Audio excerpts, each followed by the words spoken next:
Good morning সবাইকে। আজ এখানে এখন বৃহস্পতিবার সকাল।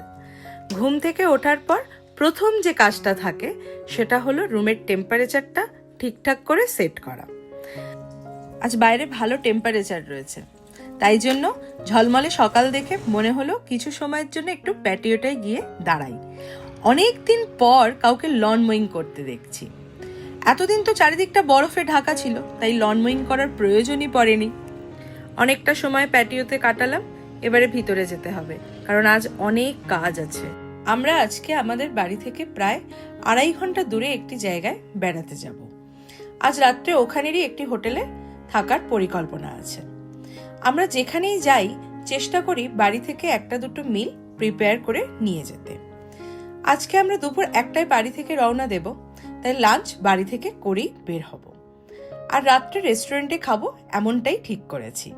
তাই কাল দুপুরের খাবার হিসাবে বার্গার ভেবেছি, সেই কারণে এখন বার্গারের প্যাটিগুলোকে বানাচ্ছি। এবার বার্গারের জন্য র্যাঞ্চ, পেঁয়াজ ভাজা, টমেটো সস আর ডিল পিকেল দিয়ে একটা ড্রেসিং বানাচ্ছি। 12টায় বেরোনোর কথা ছিল, কিন্তু পুজো, লাঞ্চ সব করে আর ঠিক সময় মতো বেরোনো সম্ভব হয়নি। এখন 1টা বাজে, এখন বাড়ি থেকে বেরোচ্ছি। বাড়ি থেকে বেরিয়ে স্যামস ক্লাবে এসেছিলাম, জলের পেটি নিতে একটা নেওয়া হয়ে গিয়েছে। এবার এখান থেকে বেরোচ্ছি আমাদের গন্তব্যের উদ্দেশ্যে। এই হোটেলটির একটি ঘর আজকের জন্য আমাদের ঠিকানা। আমরা আগেই অনলাইনে রুম বুক করে রেখেছিলাম। এখন রিসেপশনে গিয়ে সিকিউরিটি মানি পে করে রুমের চাবিটা নিয়ে আমাদের কাছে থাকা খাবার, লাগেজ সব রুমে রেখে একদম ফ্রি হয়ে আমরা ঘুরতে বেরোবো। ওনারা আমাদেরকে এই সুন্দর একটা সাজানো গোছানো ঘর দিয়েছেন। ঘরের মধ্যে একটা আয়রন সেট, একটা ছোট্ট মাইক্রোওয়েভ, ফ্রিজ আর কফি মেকারও আছে। সাথে কফি বানানোর জন্য সব প্রয়োজনীয় জিনিসও রয়েছে। আমরা রুম পেয়েছি গ্রাউন্ড ফ্লোরে, ফার্স্ট ফ্লোর। এখানে ইন্ডিয়ায় যেটা গ্রাউন্ড ফ্লোর, এখানে সেটা first floor. Road side view এখানে থেকে। হোটেলের সমস্ত জিনিসপত্র রেখে আমাদের প্রথম যেখানে যাওয়ার কথা এখানে এসে সেখানেই যাচ্ছি। এখন এখানে টিউলিপ ফুল ফোটার সময়। টিউলিপ ফুলকে কেন্দ্র করে এখানে একটা উৎসবও হয়। আমরা সেই কারণেই এখানে বেড়াতে এসেছি। পুরো শহরটার প্রতিটা রাস্তার ধারগুলো এমনভাবে টিউলিপ ফুলে সেজে উঠেছে।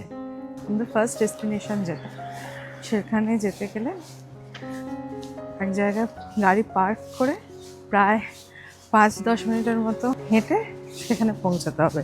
সেটা একটা ট্রেল, এটা 1.5 মাইলের একটা ট্রেল।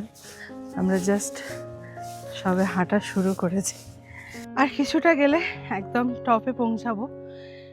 আমরা টপ থেকে একটু দূরে আছি, সেখান থেকে একটা ভিউ আপনাদেরকে দেখাই। দেখুন, এটা হচ্ছে ওটাওয়া লেক। এই ট্রেলটার এক পাশে ওই ওটাওয়া লেক, আর এক পাশে এটা লেক মিশিগান। শুধু লেক দেখতে পাচ্ছি তা নয়, সাথে ডিয়ারও দেখতে পাচ্ছি। এখানে অনেকগুলোই ডিয়ার ছিল, এখন একটাকে ভালোভাবে নেওয়া যাচ্ছে। ওরা আসলে ভয় পায় আমাদেরকে দেখতে পেলেই, ভাবে যদি আমরা ওদেরকে মেরে ফেলি, সেই ভয় পায় আর কি। তো একটু সাহস করে সামনে এসছে, তবে আমাদের থেকে খুব সামনে নয়, এই দেখতে পেয়েছে। ও বুঝতে পারছে এবার যে একটু রিস্ক নিয়ে ফেলেছে। প্রচণ্ড খিদে পেয়েছে, তাই অন্য কোথাও আর না গিয়ে ট্রেকিং করেই রেস্টুরেন্টে চলে এসেছি। আজকে এখানেই ডিনার করব বলে ঠিক করে রেখেছি আগে থেকে। এখন এখানে 6:55 বাজে। এখানে তো সবাই তাড়াতাড়ি ডিনার করে, এরকম টাইমেই ডিনার করে, তাই অসুবিধা হয় না। আর ওই কারণেই খিদেও পেয়ে গেছে তাড়াতাড়ি। প্রচণ্ড ভিড় রেস্টুরেন্টে, 1/2 ঘন্টা ওয়েট করতে হবে এখানে। এখন বসে বসে বেসবল গেম দেখছি। কি করব, 1/2 ঘন্টা অপেক্ষা করতে বলেছে। সবে তার 5 মিনিট হয়েছে, তার মধ্যে থেকে এখনো 25টা মিনিট বাকি। এদিকে প্রচণ্ড খিদে পেয়েছে। আমরা যে রেস্টুরেন্টটাতে এসেছি সেই রেস্টুরেন্টটা একদম লেক সাইডে। তো যদি ঠান্ডা না হতো তাহলে আমরা বাইরেটাতে বসতাম, কিন্তু প্রচণ্ড হাওয়া দিচ্ছে বাইরে, আর প্রচণ্ড ঠান্ডাও রয়েছে, সেই কারণে বাইরে বসছি না। কিন্তু দেখুন লেক সাইড পুরো, ওটা ওয়ালে কিছু মেনু আমরা অনলাইনে সার্চ করে অলরেডি চুজ করে রেখেছি। তাছাড়াও এখানে প্রচুর ড্রিঙ্কসের অপশান আছে, আরও অনেক মেনু দেখতে পাচ্ছি যেগুলো আমরা অনলাইনে দেখতে পাইনি।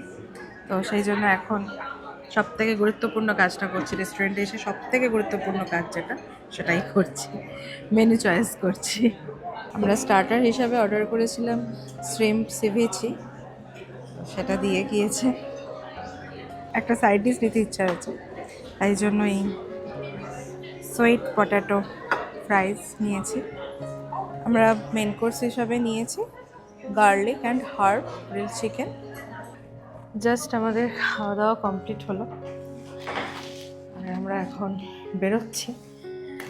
আমরা এখানে এসেছিলাম তখন 6:55, একটু আগে, আর এখন 9:05 বাজে। রেস্টুরেন্ট অফ আওয়ার টাইম 9টায়। যেহেতু আমরা ভিতরে ছিলাম সেহেতু অসুবিধা হয়নি।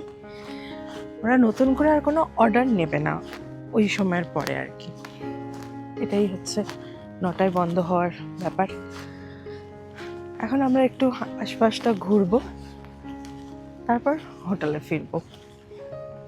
আমরা যে রেস্টুরেন্টটাতে গিয়েছিলাম ঠিক তার পাশে এই পার্কটা, আর এই পার্কটাও হচ্ছে ওয়াটাওয়া লেকের পাশে, আর জাস্ট কিছুক্ষণ আগেই সানসেট হয়েছে, তো ওই জন্য এই পার্কটা খুব সুন্দর দেখতে লাগছে। এখনো আভা আছে। অনেকটা রাত হয়ে গিয়েছে, এখন 10:30 বাজে। আমরা হোটেলে জাস্ট ফিরলাম, এখনো রুমে যাইনি। আজ এই পর্যন্ত। আমার ভিডিওটা যদি ভালো লেগে থাকে তাহলে লাইক কমেন্ট করবে, আর প্রবাসে আমার প্রত্যেকটা দিন আমি কেমনভাবে কাটাচ্ছি সেই গল্প যদি শুনতে চান তাহলে আমার চ্যানেলটিকে সাবস্ক্রাইব করতে ভুলবেন না। আজকের মতো টাটা।